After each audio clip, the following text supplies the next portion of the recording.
this is Chycho. Welcome to Series 2 of the Language of Mathematics. Now, we're back at one of the first places where we did a little math on this wall, specifically, in Series 1, which was the real number set. Like I said before when we were doing that section, the real number set is super important because it keeps on coming up, and the way the numbers are broken up into different subsets is pretty important. So what we're going to do is recreate the real number set just in short form. I'm going to probably create it on that wall over there, and we're going to see how the way they broke up the numbers, the way the number sets are laid out, how they relate to exponents, which are basically radicals. Okay. So I got my music, I got my chalk, and I got a little bit of notes. So we're going to go ahead and draw it, and once it's done, we'll start talking about it, okay?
Okay, zoomed in so it should look better. Now, real number sets. If you remember from the first series, we talked about this and we broke down each subset.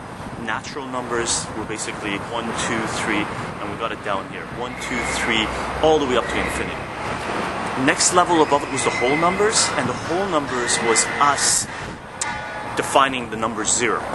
And since we defined it, we introduced it in a new subset and put a boundary between the natural numbers and the whole number set. So basically the whole numbers is just 0, 1, 2, 3, all the way up to infinity.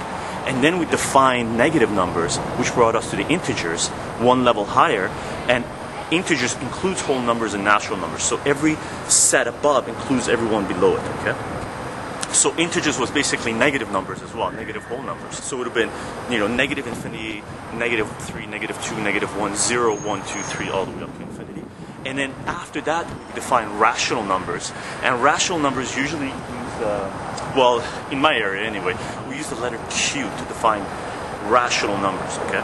So rational numbers would have been fractions, or anything that repeats or terminates. So it would have been just basically fractions. And then after that, we had the irrational numbers, which were basically any root of a prime number, or numbers like pi. So irrational numbers were numbers that didn't end and they didn't repeat.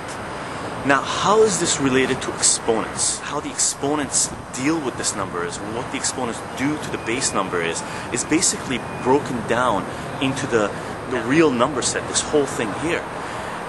So basically, break it down to these 4 subsections, and that way you'll remember how to apply any number put here to the base. Now, if you take the natural numbers, if you had your base number here, and you had a natural number in the small box. So, for example, if you had number 3 in the small box and number 5 in the big box in the base, so that would have been 5 to the power of 3.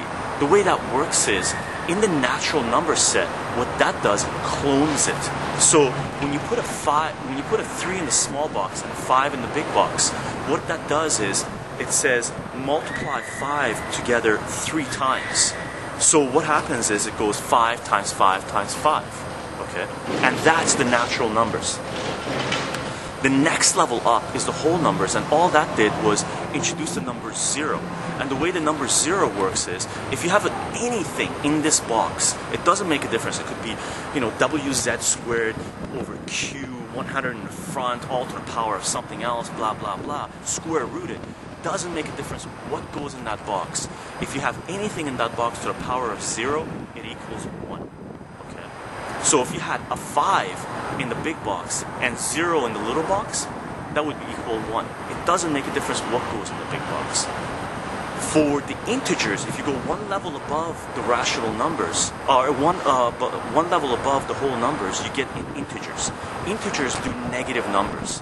Okay. So they introduce negative whole numbers. So when you have your natural numbers here, we went up to the whole numbers introduce 0, anything to the power of 0 is 1. Now, if you put a negative number in the little box up there, what it does to the big box, it flips it. So if you had 5 in the big box and negative 3 here, what the negative number would do, it would put it 1 over 5 to the power of 3. So you use up the negative to flip the number 5. Okay? And if the base number, if this number is in the bottom to a negative power, what it does, it kicks it up. If it's a fraction in the big box, what it does, it flips it. The bottom goes up top and the top goes to the bottom if you have a negative exponent. Okay? After the integers, we had rational numbers. Now, rational numbers are basically fractions. Any number that repeats or terminates is a fraction. Okay? So the way it works with fractions is, if you have 2 over 3, the denominator in the exponent becomes a radical, becomes the root. So if, okay, let's take a green. I'm going to do this thing right down here, okay? So if you have any number in the base and put it to a fraction, what happens is the top number in the fraction is the numerator, I think that's what they call it. That acts like the natural numbers, or the whole numbers. Well, you wouldn't put 0 in the fraction. That acts like natural numbers. So the top number, it just clones whatever is in the base, okay? The denominator in the exponent goes to the root. So for example, I'm going to do 5 to the power of 2 over 3. Let's do that.